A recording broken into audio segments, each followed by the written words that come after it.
E aí, escuta bem?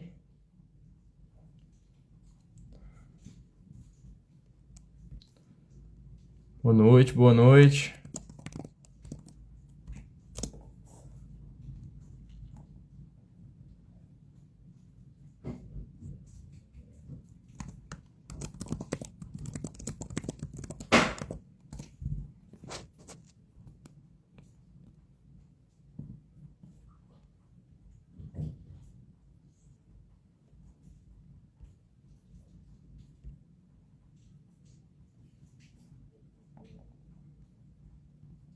Ó, pessoal chegando. Já coloco aqui o Guilherme.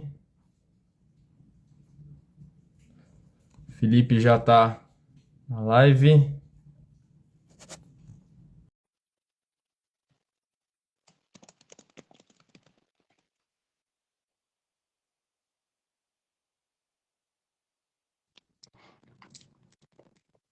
Fala! Fala, irmão, como é que você tá? E aí, muito bem. Você me escuta bem? Perfeito, perfeito. Você me escuta aí? Que maravilha, te escuto aí perfeitamente. Bom demais. Que coisa boa, que prazer ter você aí com a gente. O pessoal tá entrando. Prazer, meu irmão. Obrigado pelo convite. Sou fã do trabalho de vocês. Enduro na veia. Vamos pra cima. Enduro na veia. A gente ficou muito feliz. Eu tô inclusive aceitando ela aqui. Eu queria convidar a doutora Tati rapidinho para te agradecer e, né, uma amiga do Enduro aqui, amiga sua também, fez essa conexão. A gente fica feliz demais. Deixa eu ver se ela já conseguiu. Fechou.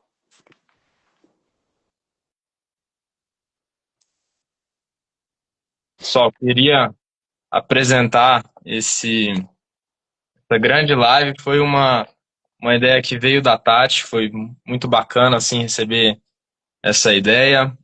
Como uma forma de nos misturar, né? A gente tem uma cultura de cavalo que é o que a gente ama de verdade, né? A gente fala o mesmo idioma, eu acredito. São dois mundos diferentes, dois mundos, experiências totalmente diferentes, mas a cultura de cavalo, acho que a gente divide isso com muito amor, né, Felipe? Com certeza. O cavalo é sempre o centro, né? A gente participa desses eventos. Eu fiz minha viagem. Quem laça, faz a apartação, mexe com enduro. O propósito é o mesmo, né? A paixão que a gente tem por esses animais. Então, com certeza, o cavalo é um idioma universal que une as pessoas e feliz demais de estar aqui com vocês hoje, batendo esse papo. Como você falou, a Tati que abriu as portas aí, começou essa conversa entre a gente, né? Ela tá nesse mundo aí do enduro também, é de Pinhal, veterinária e amiga da família aí de longa data. Então, muito legal que deu certo a gente conversar hoje. Que bacana, que bacana. Tá entrando a Tati, tá entrando também. Eu vou fazer uma introdução rápida, porque tá entrando o Guilherme Santos. Felipe, você já conhece, vocês já estiveram juntos, né? Sim, sim, tudo. Fala, Guilherme, tudo bem? Tudo bem, e você? Como é que tá, Felipe? Prazer em te Tudo ver, bom, prazer em te graças a ouvir. Deus. Prazer, meu. Guilherme, que bom poder ter chegado. Estava comentando com o Felipe o tanto que a gente fica feliz de fazer a live, não porque é um esporte ou uma modalidade diferente, mas porque a gente tem essa cultura de cavalo que a gente está muito unido nisso. Acredito que a gente tem experiências comuns também, né, em viagens internacionais, montando no Brasil, montando em várias geografias, em vários climas, várias culturas. Felipe deve compartilhar muita coisa com a gente aí, engraçada, né? Cultura de cavalo diferente, né? Culturas de raças e tudo mais. Eu acho que vai ser um papo muito produtivo para os dois públicos, tanto para o público dele quanto para o público do Enduro. Vai ser muito bacana. Para quem não conhece Vocês me ouvem bem ou não? Sim. Tá. Para quem não conhece a história do enduro, quer dizer, comparando com as disciplinas olímpicas que são tradicionais, ela é uma disciplina mais jovem. Na verdade,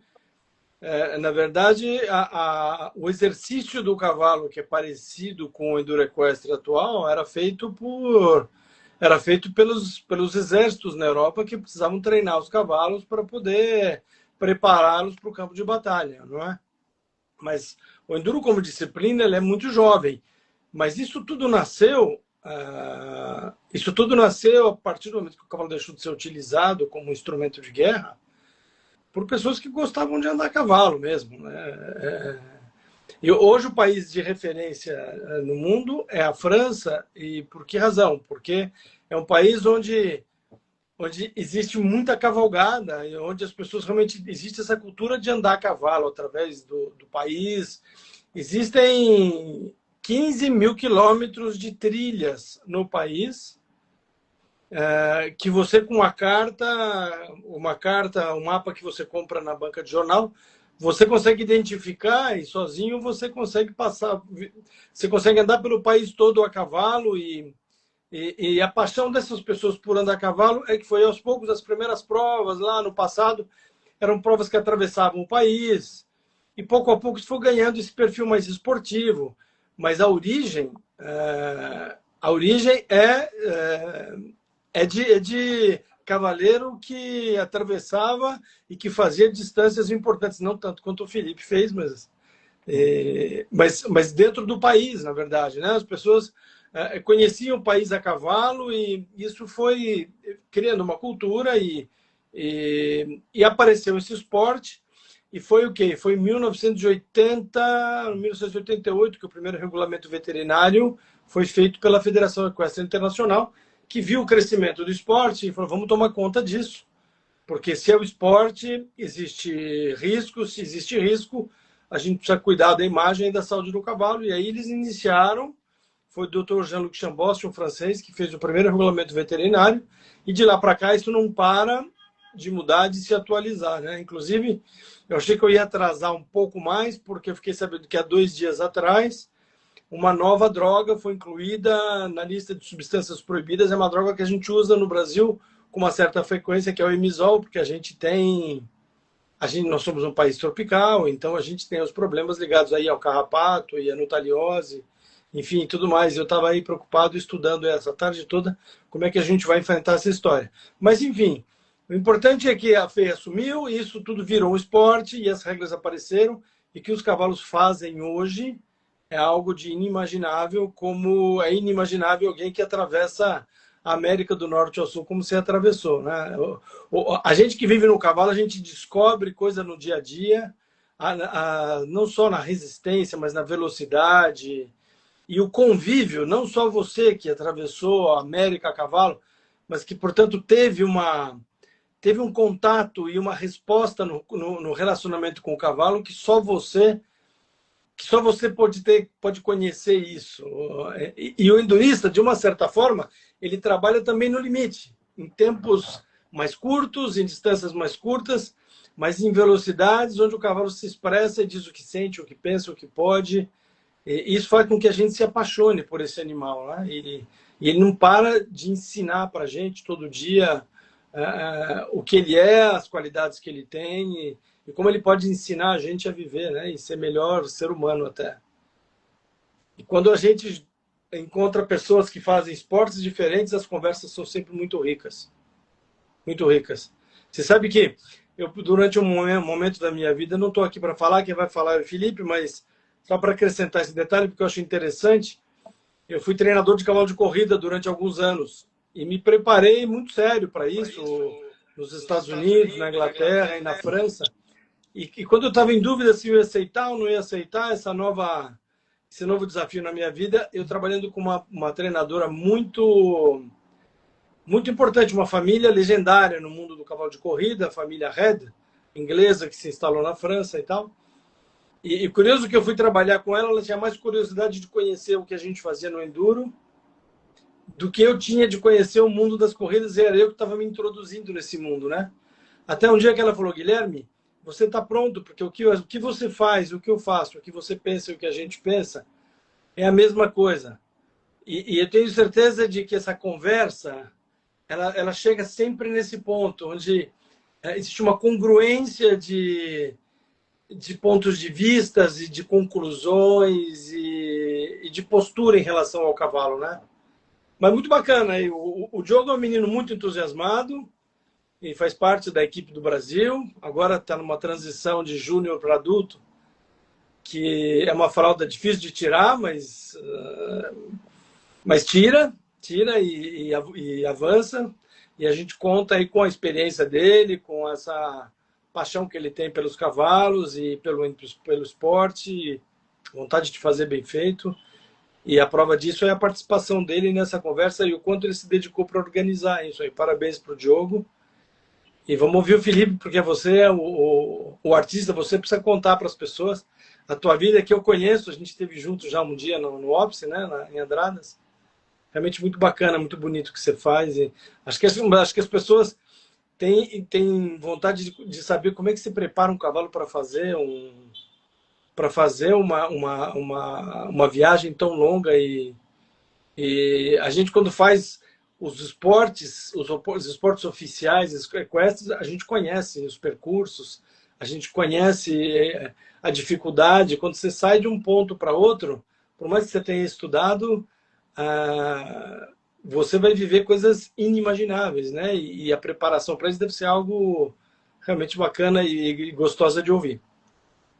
Com certeza, eu acho que o planejamento estratégico é a diferença do sucesso e fracasso na nossa vida, no enduro, com certeza. Qualquer esporte que a gente for praticar, qualquer coisa que você vai fazer com cavalo, mas para mim e para os meus animais, acho que chegava a ser vida ou morte, né? Então, a preparação foi muito intensa.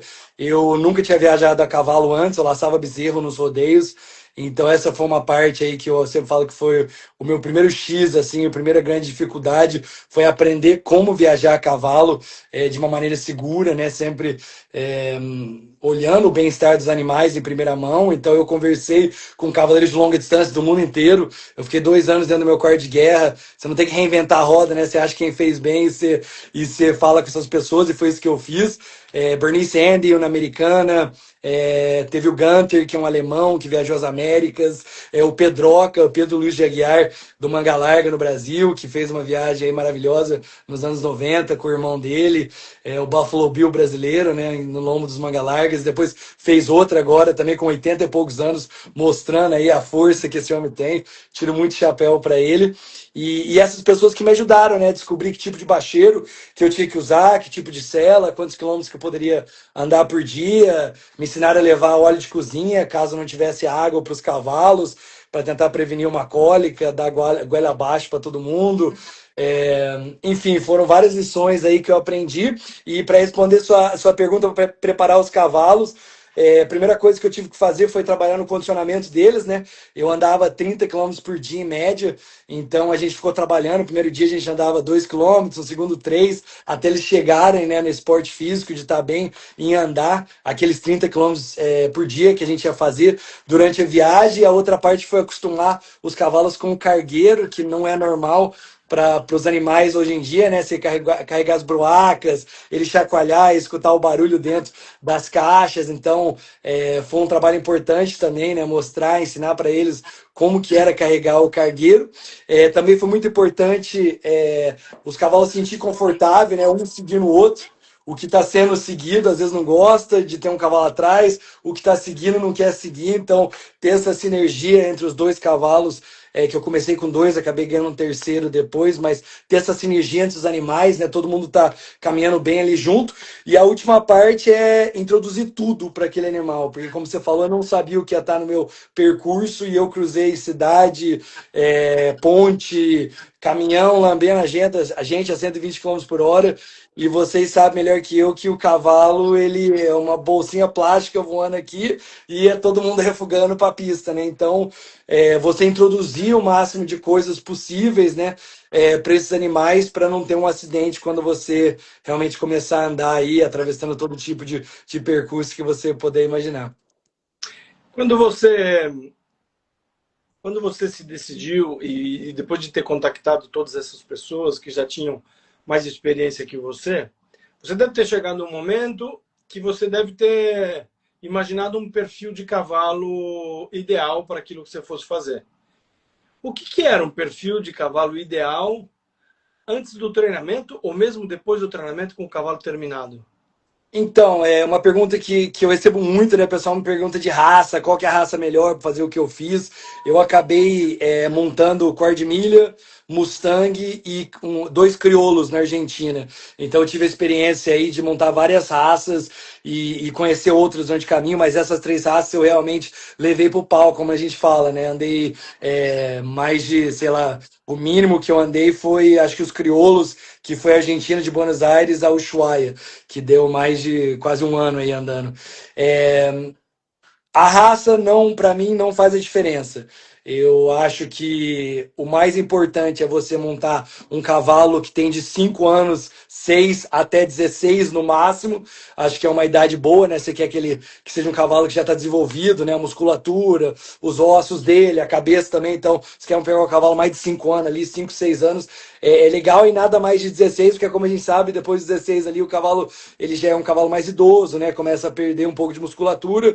Apesar de ter exceções, obviamente, tá vendo o Guinness, o cavalo mais velho do mundo, acho que é 40 e poucos anos, é uma loucura a gente imaginar um cavalo de 40 e poucos anos, né? Então tem exceções. Eu sei de pessoas que fizeram viagens equestres com um cavalo de 18 anos, 20 anos, mas enfim, no mundo perfeito, seria um cavalo de entre 5 e 16, um cavalo que nunca teve nenhum tipo de lesão no seu histórico, né? Porque às vezes a gente acha que o cavalo tá bem, mas quando você vai andar 2, 10, 16 mil quilômetros, isso pode ser um agravante, né? Pode retornar alguma lesão que o cavalo já teve. E é muito importante também, é um cavalo que é de um tamanho legal para você, né? Dependendo de quantos quilos você tem, do seu peso, da sua altura, isso vai aí dar cavalos diferentes, animais de portes diferentes, né? Mas para mim, essas foram as regras mais importantes. Como eu andava só, né?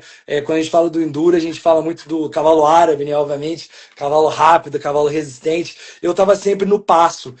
Às vezes eu trotava, galopava para passar uma ponte, um urso, algum obstáculo pelo caminho, mas quase 100% da cavalgada foi no passo por causa do cargueiro, né? O cavaleiro ele move com o animal, o cargueiro é um peso morto ali em cima dele. Então, para você ter um problema no lombo ali, você pisar um cavalo é muito fácil. Então, por isso sempre no passo também.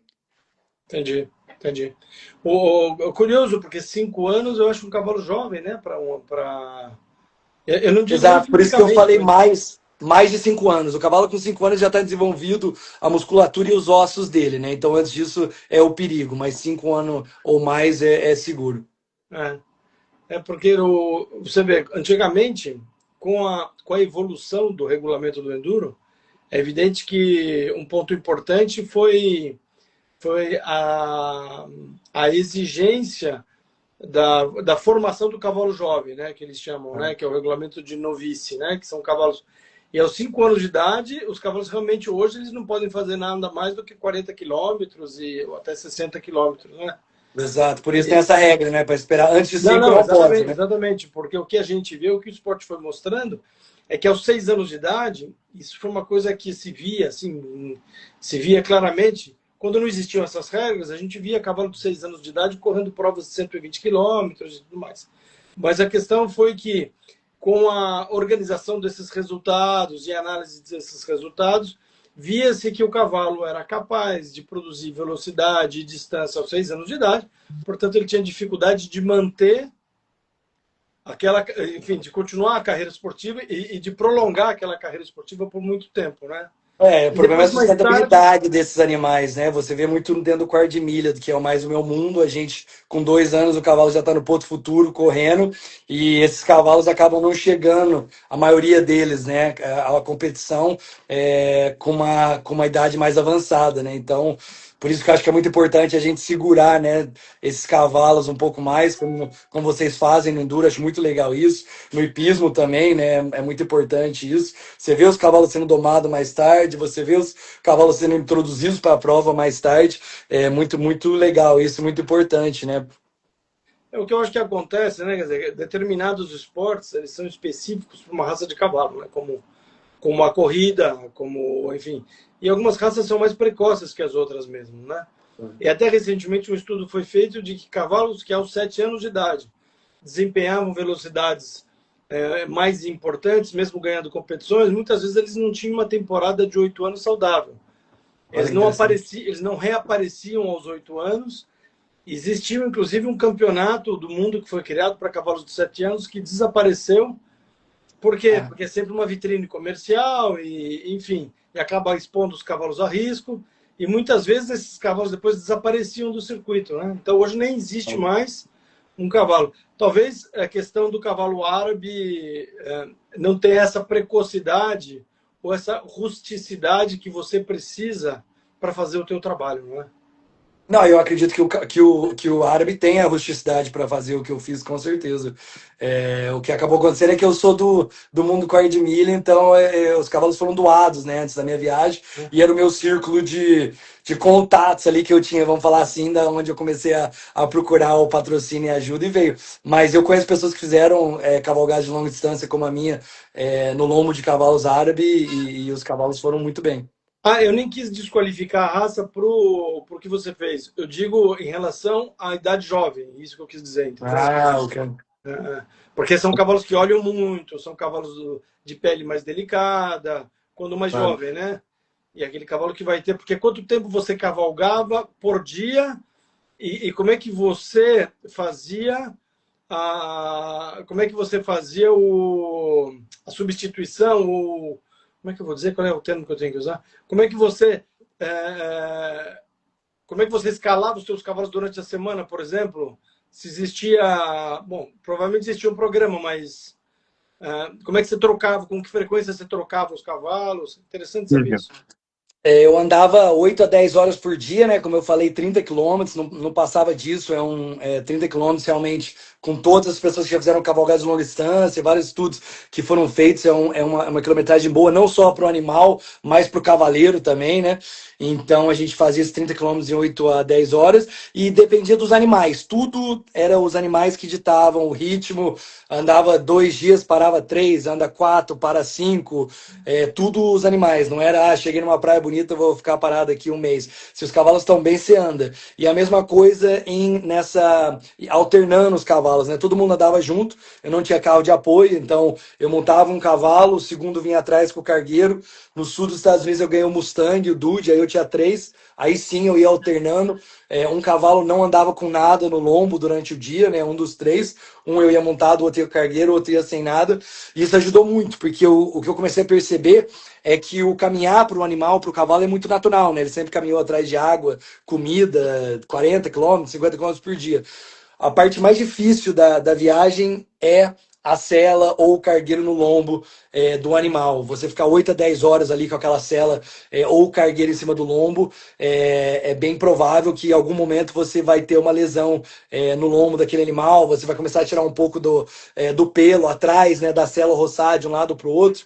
Então, por isso que era muito bom sempre ter esse step, esse terceiro cavalo, que apesar dele caminhar também, ele sempre estava fresco, né, porque ele estava sem peso e o lombo dele estava sem nada. Então a gente ia fazendo essa alternação dependendo de como os animais estavam. Se hoje em dia um celeiro, por exemplo, fosse te pedir conselho para desenvolver um tipo de sela, não para a tua viagem, mas para fazer um esporte como enduro, por exemplo, um esporte que dura 12 horas e que tem velocidade, que tem movimento de coluna e tal, e que conselho você daria para esse celeiro? O que evitar e o que seria mais importante? A gente fala de conforto de cavalo e de liberdade de movimento. Para mim, eu já montei a cela sua, já é muito estranho, né? Aquela que tem um buraco no meio, não dá para entender nada que tá acontecendo.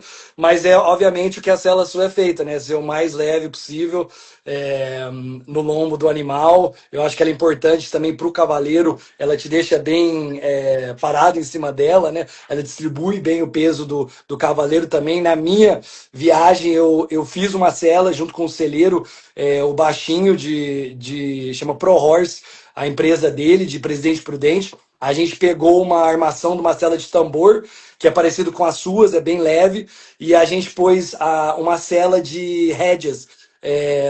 Usamos uma cela de rédea, o assento é de rédeas, porque você fica bem sentado em cima da cela, ela te põe bem, eu não sei falar, e keeps you square in the saddle, ela te deixa bem parado em cima da cela, e é bem confortável para o animal também, distribui bem o seu peso em cima dele. O que você fazia para alimentar esses cavalos e para não ter que carregar um volume tão grande de peso em cima deles? Não tinha como carregar a ração, né? Você imagina o peso da ração, para 3 cavalos, você carrega para uma manhã, já tá pesado demais já. E eu tinha tudo que eu tinha, tava no cargueiro, né? Minha barraca, meu saco de dormir. Então, essa foi uma parte bem difícil da viagem, o que levar e o que não levar, né? Tipo, você joga meia fora, tem 4 meias, tem meia demais, só precisa de 2. Uma calça, 5 camisas, você vai pesando, né? O que vale e o que não vale levar. E a ração eu achava nas cidades. Os cavalos comiam só pasto, 2 horas de manhã. Eu tentava 2 horas na hora do almoço e 2 horas à noite, quando eu tinha que amarrar eles, quando não tinha onde soltar em piquete. Quando tinha uma fazenda, um rancho, obviamente você soltava e deixava eles pastar a noite inteira, mas quando não tem, pelo menos esses horários eles têm que parar para pastar, para comer.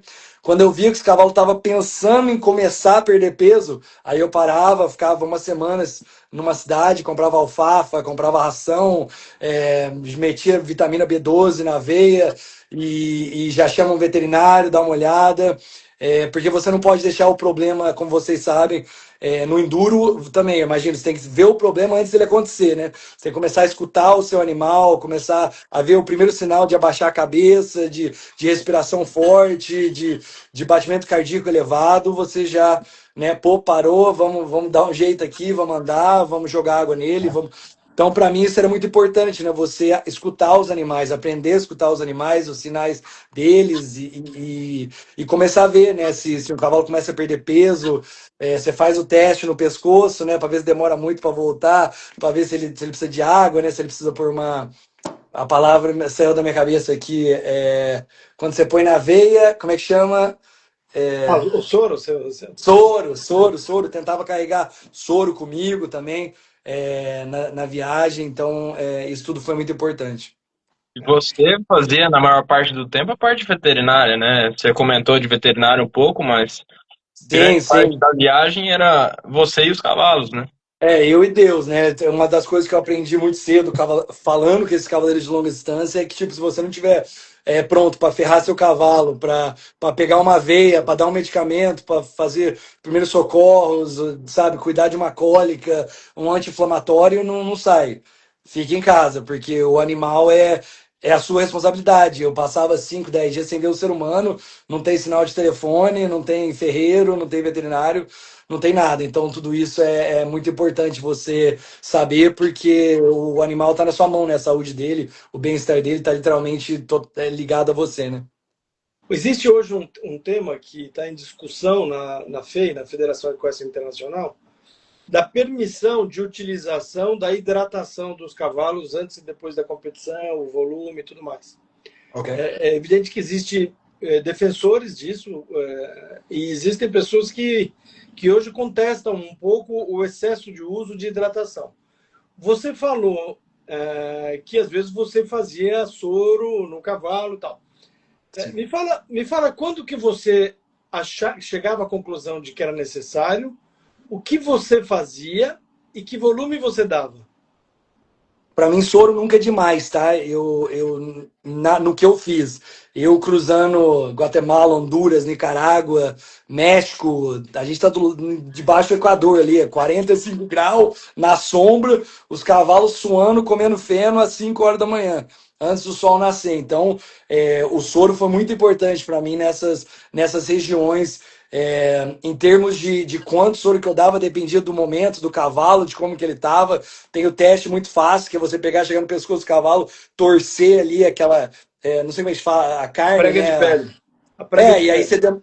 pra gente pega, demora, ver quanto tempo demora para voltar, se demora muito, o cavalo precisa de soro e, obviamente, né, sempre conversando com o veterinário. Eu não sou veterinário, então isso é sempre importante estar aí. Se eu fazia sozinho, porque eu tava no meio do nada, fedido e morrendo, então não tinha outra opção, mas para todos que estão nos escutando aqui, é sempre importante falar com o veterinário antes. Não, claro, não tenha dúvida, mas é super importante também conhecer o teu feeling do negócio, porque todo mundo um dia corre o risco de estar sozinho numa situação dessa, né? Claro, claro. Então, eu imagino que você, quando você começou essa expedição, se eu posso chamar assim, Claro. você tinha um nível de conhecimento do cavalo, e quando você terminou, esse nível de conhecimento sobre o cavalo era muito maior. E imagino que você deva ter algumas coisas que que te impressionaram mais do que você imaginava e tal. Agora, essa questão da saúde, e até porque esse tema hoje é um tema polêmico, e tem gente que acha que o excesso de volume de soro oferecido para o cavalo não é tão saudável assim. Mas, por isso, quer dizer, você dava já em prevenção, quando você sentia que era necessário. Sim. E que tipo de soro que você dava, Felipe? Dependia de onde que eu tava. Se eu conseguia, como eu falei, B12, a gente misturava com B12. Às vezes dava até soro normal. Tinha veterinário na América Solução Central, fisiológica. É. soro fisiológico. Quando tinha alguma coisa mais preparado para cavalo, a gente comprava também, mas era o que tinha. E para mim foi muito importante. E por que tem essa filosofia dentro do enduro para não dar tanto soro assim? Você. Porque, na verdade, existem excessos e as pessoas acabam não só hidratando, mas também usando substâncias Ok. que com o passar do tempo, que com a frequência, talvez não sejam tão saudáveis para o cavalo assim, entendeu? E este Ok. volume exagerado do soro que provoca a micção e tal, ele também pode causar um desequilíbrio interno no metabolismo e de eletrólitos em geral. E não é Então, para não é usado para esconder em termos de doping, não, né? Esconder não, algum tipo de não, não, não, medicamento. não, não, não, não. As pessoas usam para recuperar o cavalo de viagem e usam também depois para prevenir que o cavalo terminou a prova e ele precisa voltar para casa, e o trajeto é longo, então as pessoas reidratam o cavalo. Tanto que Tá. hoje em dia, dentro de uma competição internacional na Europa, você só pode fazer a perfusão hidratar o cavalo com o consentimento do veterinário de tratamento se ele acha que o cavalo necessita, entendeu? Olha que interessante, muito É. interessante.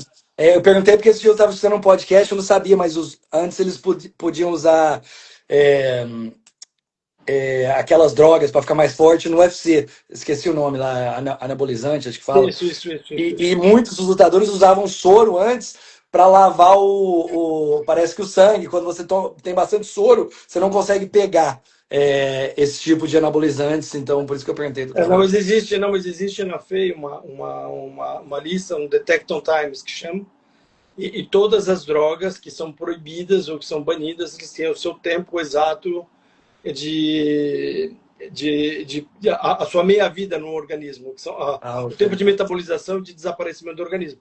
É evidente que algumas drogas, não estamos aqui agora aconselhando ninguém a medicar cavalo, é evidente, mas é importante a gente conhecer as coisas, né? E depois Claro. elucidar e explicar para as pessoas o quanto perigoso é. Muitas vezes a gente introduzir num cavalo aquilo que a gente acha aquilo que a gente tem certeza que faz bem, né? Mas, mas, Exato. mas tudo tem a sua reação, enfim. E isso, cada vez mais dentro do mundo da competição, está sendo controlado. E eu acho, muitas vezes existem alguns exageros, mas de qualquer maneira, se não existir isso aí, quem vai perder é o cavalo, seguramente, né? Com certeza. Mas, Felipe, vai. interessante. Só uma pergunta que me surgiu aqui quando você falou, né? Interessante que você falou da América Central, as diferenças que você sentiu e tudo mais. Conta um pouquinho pra gente como é que foi isso, porque você teve experiências desde o Alasca até o Ushuaia, né? Como que foi cavalgar assim tantas geografias diferentes, lugares, climas, pessoas? Porque isso deve ter feito uma diferença grande, não só em você, como nos cavalos, né? E Com tudo mais. certeza. É uma das partes mais assim especiais da viagem, é exatamente o que você citou aí, conhecer todas as culturas, esses países, geografia. Cada 200 quilômetros, qualquer país muda tudo, muda os passarinhos, muda o pasto, muda as montanhas, né? E quando você viaja a cavalo, eu estava viajando a 3 quilômetros por hora, né? Então você não perde uma pedra no caminho. A adaptação é bem difícil, né? Mas o cavalo é maravilhoso, né? O animal é um ser assim, magnífico, porque os cavalos que eu peguei para coisa argentina, para você ter ideia, eles eram de Buenos Aires, onde o inverno chega, sei lá, 0 graus ali, talvez -5, né? É um inverno não tão frio quanto o Ushuaia. Cheguei ao Ushuaia, estava -20 graus, neve, vento, muito frio. E os meus cavalos de Buenos Aires, os dois crioulos, eles estavam com a mesma pelagem dos cavalos que nasceram naquela ilha. Então, olha que louco isso, né? Os animais não tinham vivido já um inverno na ilha, eles tinham acabado de chegar, eles eram de Buenos Aires. Só que eles já sabiam, o instinto animal já sabia que ia ser um inverno muito mais bruto do que eles estavam acostumados a viver. Então, a pelagem deles cresceu para eles poderem lidar com aquele clima. Isso me impactou muito na viagem, sabe? Ver como os animais se adaptavam a qualquer lugar, cruzar o Pantanal e ver o cavalo pantaneiro comendo debaixo d'água, com o casco dentro d'água, meses. Você pega um quarto de milha, põe lá, o cavalo morre em 2 dias. Tipo, o cavalo não vai aguentar, o casco dele não é feito para isso, né? Aí você pega o Mustang que eu tava montando, o Dude que eu vi, e a maneira dele, quando não tinha pasto, comer a casca da árvore. O cavalo conseguia comer aquilo e ficava de boa, perdia muito menos peso do que os cavalos cor-de-milha, sabe? Porque é um cavalo que nunca foi domesticado, é um cavalo selvagem, literal. Então ninguém tá levando ração para ele, ninguém tá levando água. Então só o mais forte vai sobreviver. Ele é uma sobrevivência do mais forte, né? Então isso cria um animal muito rústico, estilo tanque de guerra. E eu vi a diferença dele com os outros cavalos, né? Os quartos de milha, que já eram um pouco mais sensíveis. Então isso foi muito interessante, muito legal para mim durante a viagem. Porque você, então, você falou do Mustang, né? Esse cavalo, ele entrou para o teu time em que momento da tua viagem? Antes de entrar no México, ali no sul dos Estados Unidos, Tá, e você ficou com ele até quando? até chegar no Brasil. E depois? Aí eu aposentei eles no sítio da minha família. Eu fiz 3 viagens, né? Para quem não sabe, aí só para explicar um pouquinho, a gente meio que não entrou nisso no começo. Eu saí do Canadá primeiro e fui até o Brasil. Andei 16 mil quilômetros, 803 dias, com esses 3 animais, o French, o Bruiser e o Dude, 2 quartos de milha e um Mustang. Quando eu chego em Pinhal, eu aposentei os 3 no sítio da minha família. Aí eu fiz Brasil, Ushuaia, cada país com o seu cavalo, pelas dificuldades das fronteiras, né? Vocês devem saber também a burocracia que é essa cruzar a fronteira com animal e países. Então eu tive muita dificuldade na primeira viagem. Aí fiz cada país com o seu cavalo e a última, que foi do Alasca até o Canadá, a terceira viagem para fechar as Américas, eu fiz com 2 cavalos selvagens, 2 Mustangs também do Canadá. Interessante. E como é que você devolvia os cavalos para a origem deles? A gente mandava de caminhão, chegava, eu peguei 2 cavalos em São Paulo, 2 éguas, quarto de milha, fui até a fronteira Santana do Livramento, com o Uruguai, aí mandei de caminhão de volta, conheci uma família de uruguaios, emprestaram 2 éguas para mim, fui até Montevidéu, mandei de caminhão de volta, cruzei ali pelo Buquibus para chegar em Buenos Aires, e aí peguei os crioulos.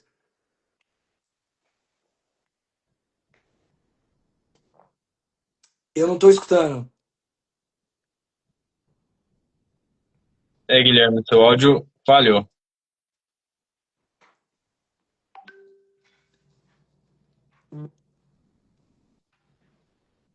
Acho que pode ser a internet dele, agora deu uma...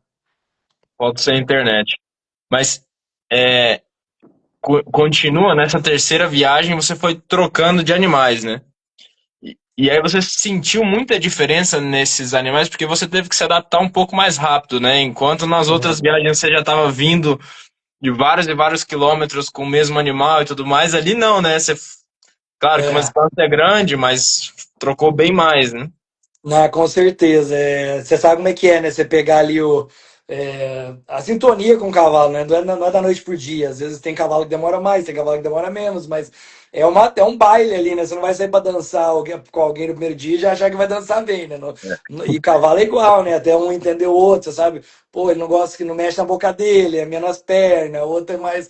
Então, isso era uma parte, por um lado, que era uma bênção, que eu chegava na fronteira e sabia que eu não ia ficar meses parado, não ia ter que fazer amizade com os narcotraficantes, cruzar ilegal, por meio de montanha, sabe? Eu sabia que não ia ter esse estresse, A outra parte era o estresse de conhecer cavalo novo, treinar cavalo novo, mostrar o cargueiro, ensinar o cargueiro, aí tem que acostumar com os cavalos, tem a parte da acessibilidade que eu falei para você no começo, o cavalo mais assustado, passa um caminhão, ele tem medo, aí na segunda semana ele já tá mais calmo. Aí quando ele ficava realmente calmo, que eu tava bem com ele, eu tinha que falar tchau, obrigado, e pegar outro cavalo e começar de novo. Então, tinha esses dois lados aí. Por um lado era muito bom, né? Que não tinha essa burocracia e todo esse problema, cada fronteira era um problema novo, mas tinha esse lado aí de você ter que reconhecer os novos animais, treinar eles de novo para poder continuar.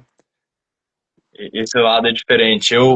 É, eu li os seus 3 livros, Pô, até obrigado, mais de irmão. uma vez alguns deles, mas é uma experiência que eu sentia muito quando eu lia você falando, porque aqui a gente faz bastante viagens, né? Eu, com o Guilherme, já fui algumas vezes da Europa, Top. alguns campeonatos, provas aqui mesmo dentro do Brasil, e cada vez a gente sente isso, a gente muda de geografia.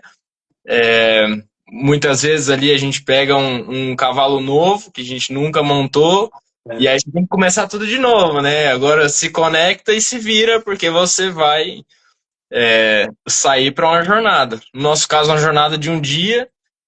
No seu caso, você já tinha que cruzar a ponte, em alguns casos se deparar com urso, com outras coisas, né? Mas isso é muito interessante também, né? Para ter o lado ruim, mas ter o lado bom. Isso vai te fazer um cavaleiro muito melhor, né? Porque você sai da sua zona de conforto, né? É fácil ir lá e pegar o seu cavalo que você conhece há 3 anos e sabe como ele vai reagir e você entende ele, né? Muito bem.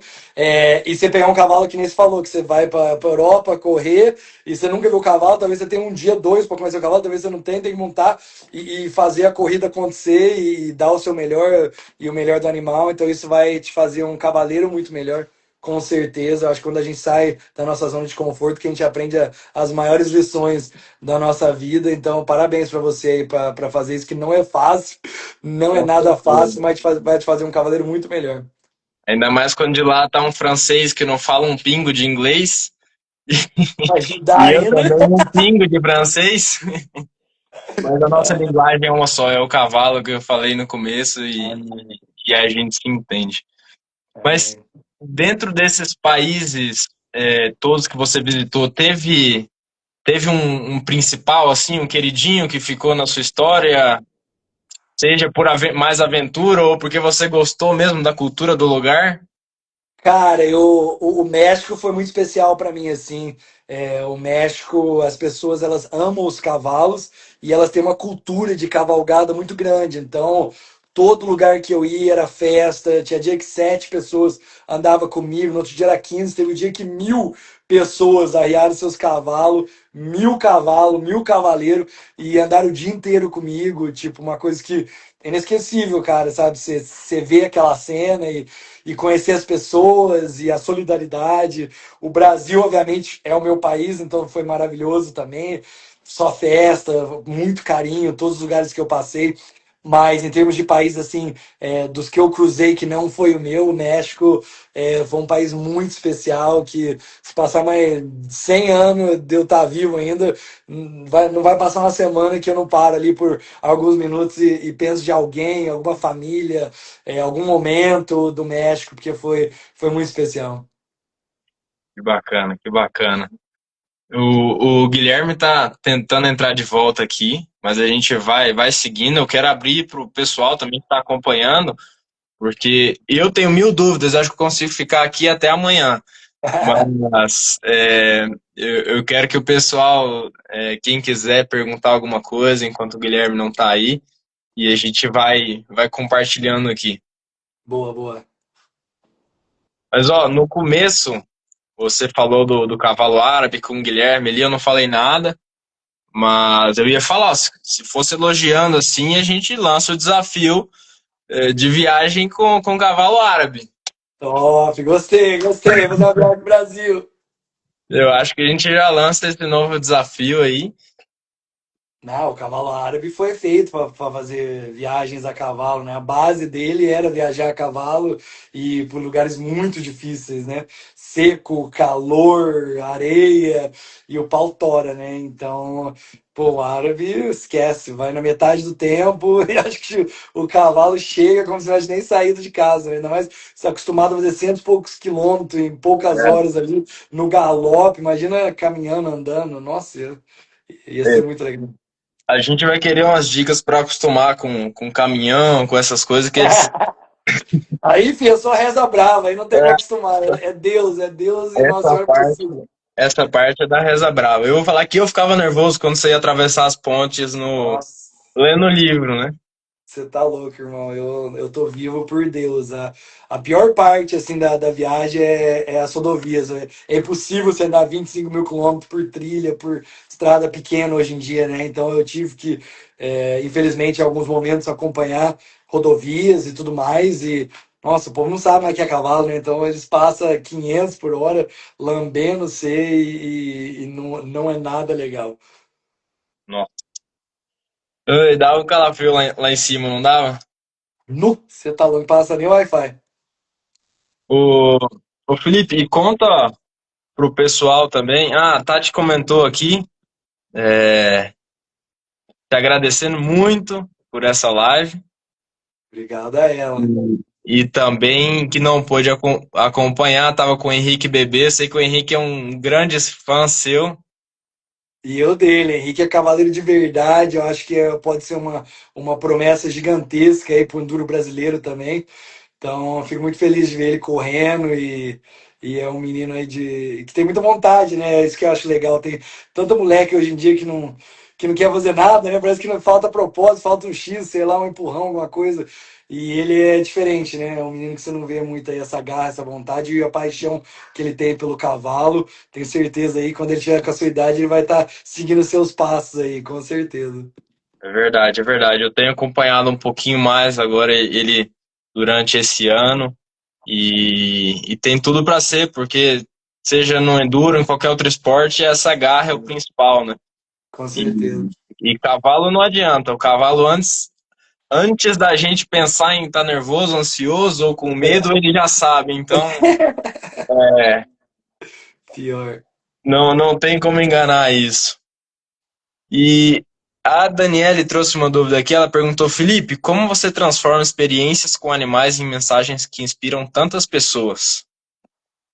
Ah, obrigado pela pergunta. Sei lá, cara, pra mim, eu sempre falo que se tem uma coisa que a minha viagem me ensinou, é que todo mundo tem um propósito, sabe? Todo mundo tem uma jornada aqui nesse plano que a gente tá.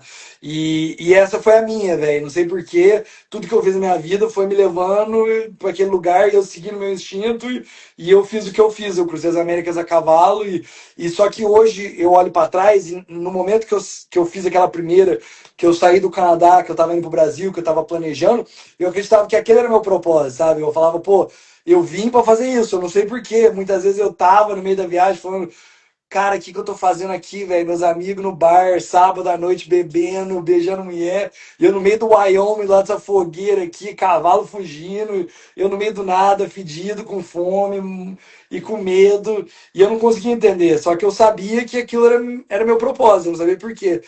E só que hoje eu olho para trás e eu vejo que o propósito era poder contar a história, poder fazer palestra, poder escrever os livros, poder entrar dentro da casa das pessoas e mostrar que nada é impossível, né? Então eu acho que foi uma coisa assim que não foi planejada. Eu tava só, era um menino ali seguindo um sonho, seguindo algo que eu senti que eu tinha que fazer.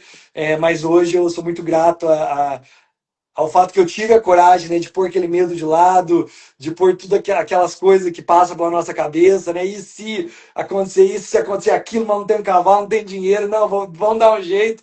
Eu tenho que fazer. Eu sou muito grato àquele menino que realmente deu aquele primeiro passo, porque hoje eu consigo aí, motivar as pessoas, eu consigo usar essas experiências, os cavalos, o tempo que eu passei com os cavalos, né? A vivência minha para poder inspirar as pessoas a viver o seu propósito, a seguir seu sonho, a não desistir, a tentar estar mais conectado com a natureza, com os animais, com Deus. Então não é nada que vem de mim, eu acho que vem aí de Deus e desse propósito que eu tinha. Pô, que bacana. Tenho certeza disso. Certeza que veio de um propósito de Deus, porque ninguém imagina isso, né? Imagina você. poxa, sair e se arriscar nesse nível, né? E sem pensar que viraria algo tão grande, né? Que virou hoje. E eu admiro muito, creio que Deus abençoou e tem Amém. abençoado. É muito bonito ver os projetos que vieram depois disso, né? Com o hospital, com apoio, com, né? Não só mídia, mas quantas pessoas foram abençoadas nesse processo, né? Amém. Poxa, Amém. a gente fica feliz de poder acompanhar e ter essa experiência. Né, obrigado, irmão. Eu vou encaminhando aqui para mais umas duas perguntinhas para também não tomar todo o seu tempo. Não, tranquilo. Mas a Daniele perguntou aqui também se existe alguma técnica que você aprendeu com os cavalos que te ajuda a se comunicar melhor com você mesmo e com as outras pessoas. Boa pergunta, hein? Cara, eu termino meu documentário falando isso. Eu acho que eu aprendi muitas lições assim dos meus cavalos. Eu sou o que eu sou hoje, graças a esses animais. Eu sempre falo que se tivesse mais se tivesse mais pessoas que pudessem ter esse contato com os cavalos, eu acho que o mundo seria muito melhor. Empatia, eu acho que paciência, amor, carinho, trabalho, o cavalo ensina muitas coisas, né? E infelizmente é um animal caro, não é todo mundo que tem essa abertura, né? Que tem muita gente que mora em cidade e não tem essa oportunidade, mas eu acredito muito em que o cavalo pode moldar a sociedade, sabe? Ele pode criar uma sociedade melhor se as crianças tivessem essa oportunidade. Para mim, cara, a maior lição é a que eu falei no final do documentário, que é dê o primeiro passo. O potro, quando ele nasce, é muito importante, né? Que ele fique de pé e dê o primeiro passo. Quanto mais ele demora para fazer isso, maiores as chances dele não sobreviver. Aquele primeiro ali, aqueles primeiros momentos são muito importantes. Apesar de ser muito difícil, ele acabou de nascer, você vê o potrinho lá tentando, não consegue, tenta, cai de novo, e chega uma hora que ele consegue, fica de pé e aí ele consegue caminhar. E ali vai ser se ele vai sobreviver ou não. É uma linha muito fina, né? E eu acho que essa é a maior lição, sabe? Dê o primeiro passo. A nossa vida é igual. Eu acho que tem muita gente aí que, por muitas razões, por problema, por dificuldade, por limitação, por medo, muitas vezes não dá esse primeiro passo, fica parado pensando em si e vive em modo avião. E eu acho que essa oportunidade que a gente tem aqui de aprender, de viver, de sorrir, de amar, de machucar, de chorar, de sentir depressão, de escalar e sair e sorrir de novo. Eu acho que isso é a maior oportunidade que a gente tem, é uma coisa maravilhosa, é mágica, é a vida. A chance de a gente estar aqui nessa esquina aqui, nesse momento, é bizarro, é muito pequeno quando você olha o tamanho desse mundo, desse universo, dessa galáxia. Então, aproveita, velho, não vive em modo avião, dê o primeiro passo, procura o seu X no mapa, chuta o medo de lado, dá uma voadora nos problemas e cai para cima, porque a gente está aqui para isso e essa vida passa muito rápido. Então, acho que essa é a maior lição aí dos horse. Amém, amém. Que bonito. Eu acho que a gente, para todo mundo que é esportista aqui, que não é esportista, vida profissional, vida pessoal, vida de atleta, eu acho que isso que você falou vai cair em todos, assim. Cara, o primeiro passo é a gente tomar coragem, né? A gente ali na largada, na hora do. Eu É, acho que as partes mais tensas de uma prova de enduro, acho que são a largada e o final da prova, né? com certeza. É você saindo ali com vários outros cavalos, cheios de energia, e você tem que falar: agora eu vou. Não era isso que eu queria, não era essa oportunidade que eu queria, e Exato. não era estar aqui, largar na frente, ou ter a oportunidade de competir. Então agora eu vou, né? Tirar esse Com medo. certeza. O John Wayne tem uma frase muito top que eu amo, que ele fala, a coragem é você estar morrendo de medo, mas arriar o seu cavalo da mesma maneira. Medo todo mundo sente. todo mundo sente medo. Às vezes a gente acha que pessoas que fazem coisas extraordinárias são diferentes, são feitos Sim, de inteligência artificial, sei lá, mas eles são igual a gente, eles sentem medo também, eles têm problemas também, mas essas pessoas, porque eles conseguem chegar no extraordinário, porque eles têm algo dentro deles que eles conseguem, mesmo cagando nas carças de medo, eles conseguem dar o primeiro passo. Eles conseguem começar a corrida, pôr as rédeas na mão de Deus, falar, seja o que Deus quiser, vamos embora. Não sei se eu vou conseguir terminar, se eu vou chegar, se eu não vou chegar, mas eu vou tentar. E é isso que é importante, né? Nunca é sobre a chegada, é sobre o caminho. Eu sei que é clichê, mas é literal sobre o caminho, sobre a jornada. Mas se você não tiver isso dentro de você, essa maneira de virar essa chave e falar, não, foda-se, mesmo com medo, mas vamos pra cima, você nunca vai fazer nada na sua vida que vale a pena. cara, com certeza, com certeza. Que bacana. E aproveitando que você falou um pouco da mensagem final do seu documentário, conta pro pessoal, quem não assistiu ainda, quem não conheceu, já deixa esse recado, onde que o pessoal pode assistir, o seu Instagram, se é no YouTube, onde mais, livros, fala tudo aí pra gente. Não, valeu, obrigado, primeiramente, obrigado pelo espaço aí, irmão. Parabéns por tudo que você está fazendo. Bora pra cima. Tá representando a gente muito bem aí, o Brasil. A gente que ama cavalo, como eu falei no começo, seja enduro, polo, salto, laço, é o mesmo idioma, é tudo igual. As ferramentas podem ser diferentes, a raça do cavalo é diferente, a sela é diferente, mas o amor, a paixão, o carinho que a gente tem por esses animais é o que tira a gente da cama todo dia. Então, fico muito feliz de conversar com você e ver um menino tão jovem aí, já honrando os cavalos. Isso é lindo demais. Precisamos de mais gente igual você montando a cavalo.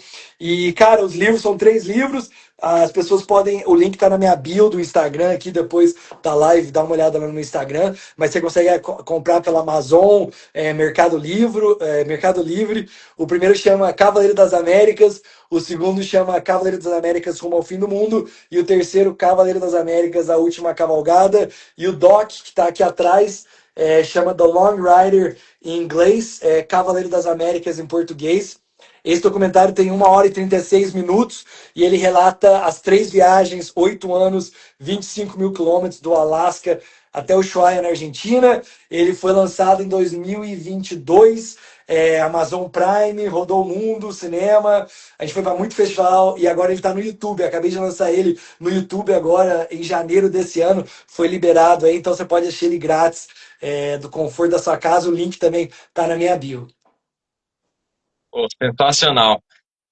Para todo mundo aí que não assistiu ainda, assista. Vale muito a pena. Vai dar, para quem também não leu o livro, vai dar vontade de ler os livros. Valeu, valeu. E assim, eu quero agradecer muito a Tati também, que Com fez contato, certeza. fez muita força para dar certo. Agradecer o Guilherme, que acompanhou a gente. Realmente caiu a internet lá, ele não apareceu de novo aqui. Mas eu fico muito feliz. Essa live para a gente conhecer mais de vocês, para vocês conhecerem mais do Enduro também, acho que foi super legal. Quem quiser saber mais de Enduro, entra no Instagram do Endurance Brasil. Tem vários vídeos, várias coisas. Quem nunca viu, pode mandar mensagem, perguntar de CTs e onde conhecer. E, inclusive, quero te fazer um convite aqui, Felipe. Manda Sei que a bala. agenda é apertada, sei que é muita viagem, muita coisa, mas assim, o nosso calendário aqui de Enduro, nossa temporada, ela vai de março até dezembro, e Tá. seria muito, muito, muito bem-vindo se você pudesse acompanhar uma prova, se um dia quiser montar em uma prova de Enduro. Eu ia falar, você me levar pra prova, você precisa achar um cavalo pra mim, senão eu vou ficar E coçando. essa parte é fácil, deixa comigo. Não tenho um cavalo ainda, mas eu já faço compromisso aqui que isso a Legal, gente legal. consegue com certeza. Não, obrigado E demais, será um prazerzaço aí. Vamos montar um dia, dá pra fazer. Eu sei que a agenda é corrida de todo mundo, mas dá pra gente organizar bem e vai ser um prazerzaço aí poder assistir uma prova, estar com vocês e conhecer um pouco mais desse mundo.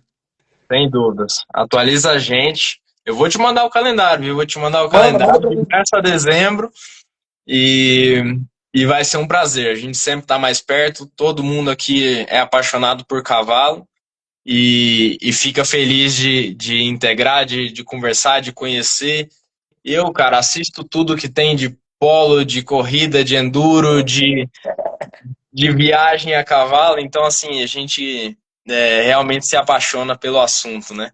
E acredito que todo mundo que teve na live é, se apaixonou um pouco mais por cavalo hoje também. Ah, com certeza. Melhor animal do mundo, você tá louco. Só coisa boa. Sem dúvidas, sem dúvidas. Felipe, muito obrigado. Obrigado a Um você, abraço irmão. para você. A gente tá te acompanhando e torcendo por você em todos esses projetos. Obrigado, irmão. Cara, que Deus abençoe. Amém. Obrigado a você aí pela oportunidade. Obrigado a todo mundo aí que assistiu a gente. Tamo junto. Valeu. Abraço.